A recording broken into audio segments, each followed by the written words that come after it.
এই পৃথিবী বৃদ্ধ হয়ে গেছে, এই পৃথিবী বৃদ্ধ হয়ে গেছে। একদিন এই পৃথিবীও থাকবে না, সব আল্লাহ ধ্বংস করে দিবে, ধ্বংস হয়ে যাবে, সন্দেহ নাই। কিন্তু আপনি আমার মাথায় থাকতে হবে, আমি কিন্তু ওইখানে পরীক্ষা দিতে আসছি রে। পরীক্ষার হলে পরীক্ষা দিতে ঢুকছি। দুনিয়ার পরীক্ষার হলে ঢুকলে পড়ে একটা সময় দেওয়া হয় 2 থেকে 3 ঘন্টা।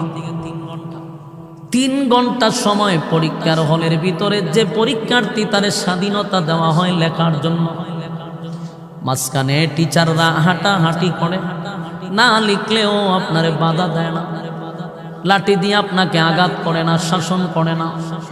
তার 1 নম্বর কারণ হলো পরীক্ষার হলে পরীক্ষার্থীদেরকে আল্লাহ স্বাধীনতা দিছে রে, যা মন চায় তাই লিখতে পারেন। প্রশ্ন আপনার কাছে আসছে, যদি মনে করেন প্রশ্ন না লিখে আমি গান লিখব, অসুবিধা নেই, আপনি কাগজ পুরা ফিল আপ করবেন, কোনো অসুবিধা নেই। বাধা দেয় ওই কথা কইনা দিয়ে আপনারা, কোনো টিচার কি বাধা দেয় যেটা লিখতে পারবি না? এই কথা কিন্তু কোনো টিচার বলে না, কারণ পরীক্ষার্থীর স্বাধীনতা। গান লিখ